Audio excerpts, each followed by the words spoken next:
얼마 전 세계보건기구에서 국가별 평균 수명을 발표했는데요. 우리나라 평균 수명은 81세, 조금씩 늘어나는 추세라고 합니다. 네, 맞습니다. 이 194개 회원국들 가운데서도요, 우리나라가 17위, 그러니까 상위권에 해당을 한다고 하더라고요. 네, 조금 반갑기도 하지만 걱정되는 부분이 있습니다. 질병 없이 사는 건강 수명은 71세에 불과하다는 사실, 무려 10년 정도 차이가 납니다. 네, 물론 끝까지 건강하게 산다면요 좋겠지만 아무래도 대비를 좀 해야 되겠죠. 네. 그래서 이 노후의 삶을 좌우할 아픈 10년, 어떻게 대비를 해야 될지 좀 고민을 해보겠습니다. 자, 한국은퇴연구소의 우재룡 소장님 자리하셨습니다. 어서 오세요. 네, 안녕하세요. 네, 사실 우리나라 평균 수명은 81세인데 상위권이잖아요. 그런데 건강 수명은 훨씬 못 미치는 것 같은데요. 네, 맞습니다. 사실 그 세계에서 가장 장수 국가가 일본이거든요. 일본과 스위스가 83세입니다. 우리는 네. 81세죠. 그러니까 상위권인데 문제는 이들 일본과 스위스 같은 선진국은 건강 수명도 굉장히 깁니다. 근데 우리는 약 10년 정도, 즉 수명이 약 10%가 건강하지 않은 상태로 이 병원을 곁에 두고 왕래를 하면서 삶의 수준이 굉장히 낮은 그런 수명을 보낸다는 것이 문제가 되고 있습니다. 그래서 전 세계적으로 이 수명이 늘어나면서 건강 수명과 건강하지 않은 수명이 동시에 늘어난대요. 특히 우리나라가 건강하지 않은 수명이 조금씩 늘고 있어가지고 우려가 되고 있습니다. 그렇다면 이 장년 이후엔 주로 어떤 병들로 고생을 하게 되시나요? 우리나라 국민들의 사망 원인을 분석해 보면 첫 번째가 암입니다. 두 번째는 이제 뇌혈관 질환이고 세 번째가 이제 심장 질환인데요. 전 연령대에서 암이 가장 많은 사망 원인이 되고 있는데요. 남성과 여성이 좀 다릅니다.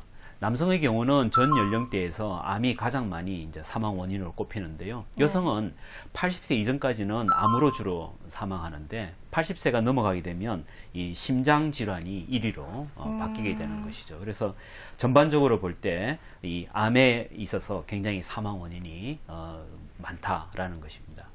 그렇군요.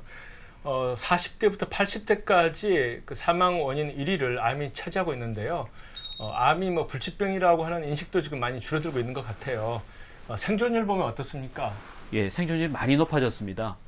국가암정보센터가요, 2006년에서 2010년까지 우리나라에서 암을 판정받은 환자들을 조사를 했습니다. 그랬더니 5년 이상 생존하는 비율이 무려 64%로 높아졌습니다. 즉, 암을 이렇게 판정받으면 10명 중 6명은 5년 이상 생존한다는 것이죠.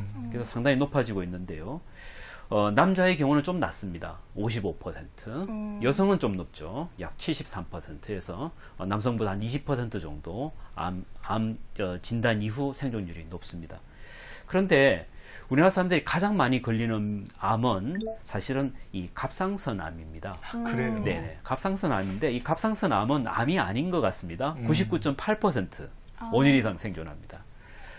그래서 전통적인 암이다 하면 보통 위암과 대장암을 말하죠. 근데 위암과 대장암은 5년 이상 생존율이 70% 전후입니다. 굉장히 많이 치료가 많이 되고 있습니다. 네.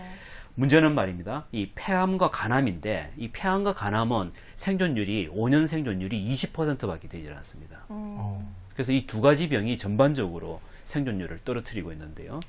그 다음 암은 이제 유방암 91%, 그 다음에 췌장암은 8%라는 생존율을 보이고 있거든요. 그래서 전반적으로 암에 걸렸다 하면 과거와는 달리 5년 이상 생존하는 비율이 거의 60%를 넘어서서 거의 70%에 달하고 있다라고 말씀드릴 수 있습니다.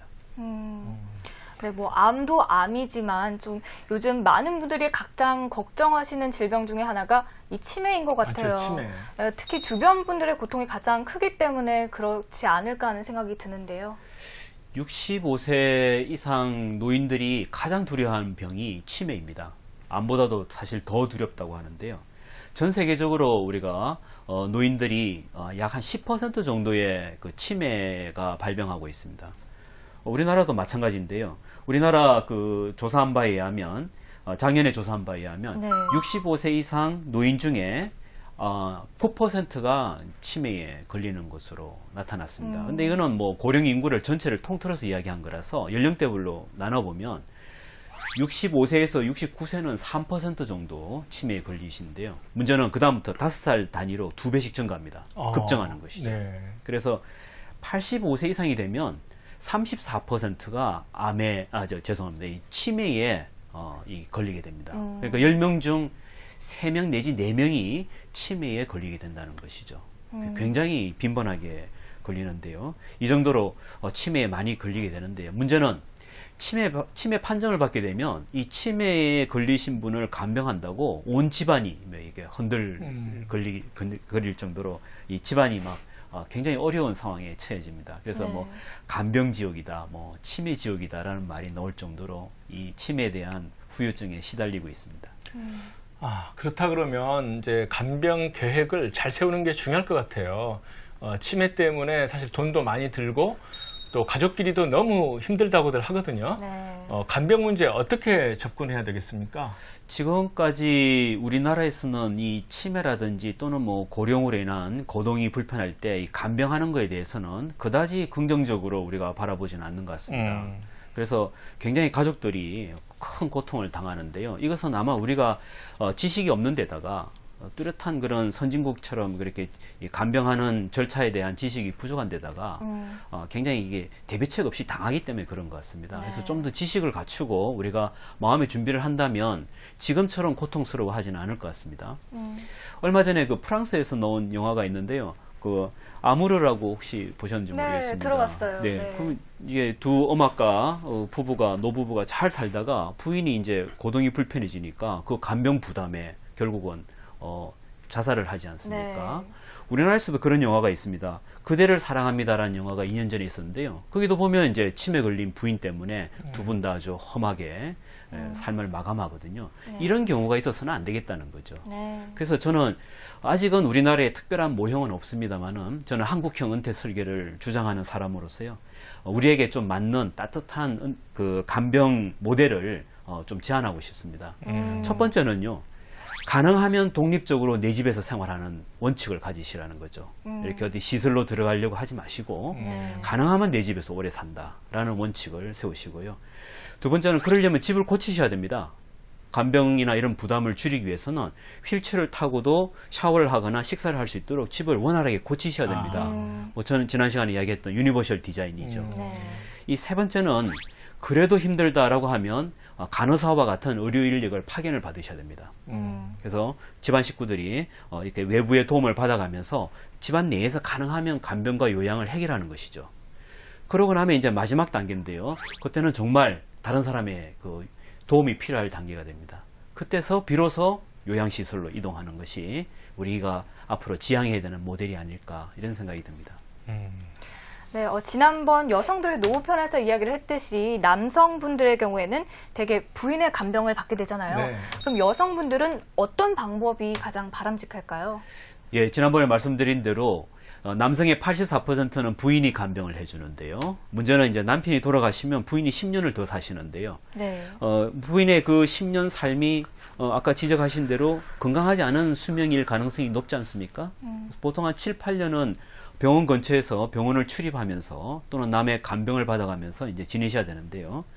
이때 자녀가 근처에 살고 계십니다. 보통 우리나라의 그 삶을 보면 자녀가 약간 근처에 살고 있기 때문에 자녀의 도움을 받고 그 다음에 간병 보조를 받으면 자기 집에서 살 수 있고요. 마지막에는 뭐 부인 역시 요양시설로 가서 삶을 마감해야 되는 그런 상황이 되겠죠. 네. 마침 그 요양시설 이야기가 나왔으니까 말인데요. 그 정부에서 운영하는 노인 장기 요양보험 제도라는 게 있다고 합니다. 소개 좀 부탁드릴게요. 예, 우리가 의료보험을 내지 않습니까? 의료보험료를 내면요. 그 의료보험료의 6.5%가 장기 요양보험료로 넘어가게 됩니다. 그래서 그게 자연스럽게 자동으로 가입됩니다. 그래요? 예, 의료보험에 가입하신 분은 이 장기 요양보험에 자동으로 가입되시는데요. 이 장기 요양보험은 65세 이상이 돼가지고 이 치매라든지 중풍과 같이 남의 도움을 필요로 하는 중병에 걸렸을 때 이렇게 보조를 해주는 그런 제도가 되겠습니다. 그래서 이제 가족들이나 본인이 신청을 합니다. 제 몸이 불편합니다라고 정부에 신청을 하면 이 등급을 받게 되는데요. 1등급에서 3등급을 받게 됩니다. 그러면 그 등급에 따라서 이렇게 요양사를 파견해 주든지 안 그러면 요양시설로 입소를 하게 한다든지 해서 이렇게 정부가 보조를 해주는데요. 네. 이 등급을 받게 되면 요양시설에 들어가면 본인 부담금이 많이 줍니다. 그래서 뭐 그게 비싸지 않게 정부가 80%를 대주거든요. 요양시설 비용에. 그래서 굉장히 저렴하게 간병을 처리할 수 있는 그런 장점은 있습니다만은 네. 뭐 좀 앞으로 이 장기 요양보험 제도가 잘 운영되면 국민들한테 큰 도움이 되겠죠. 네. 그런데 보면 이런 제도를 좀 제 주변에서도 보면 이렇게 만족스럽게 이용을 할 수 있는 분들은 많지 않은 것 같아요. 예, 사실입니다. 현재 장기 요양보험의 대상이 되는 노인들은요, 약 5.8%밖에 되지 않습니다. 그러니까 우리가 노인 인구 중에서 약 6명 정도만, 100명 중 6명 정도만 등급을 받고 장기 요양보험의 혜택을 받는다는 거죠. 네. 나머지 94명은 이 등급을 받기가 좀 어려운 상황입니다. 아무래도 이 재원이 부족하고 앞으로 노인 인구가 늘어날 예정이기 때문에 너무 엄격하게 우리가 제도를 운영하는 측면이 있습니다. 문제는 말입니다. 이 등급을 받더라도 요양시설에 대한 그 상당히 불만이 큽니다. 워낙 이제 좀 비용이 낮아서 그런 것 같은데요. 네. 요양시설에서는 이 출혈 경쟁을 하고 있거든요. 또 이 노인분들을 모시기 위해서 출혈 경쟁을 하고 있고 시설도 좀 안 좋고 요양사들의 그런 서비스도 안 좋아가지고 네. 실제로 들어가더라도 만족도는 상당히 떨어지는 것으로 그렇게 나타나고 있습니다. 그렇군요. 요양원이라든가 요양병원 문제는 시간을 좀 충분히 두고 따져봐야 될 문제 같습니다. 네. 다음 시간에 저희가 요양시설, 비용 문제 잘 고르는 법 이런 걸 알아보기로 하고요. 오늘 말씀은 여기까지 듣겠습니다.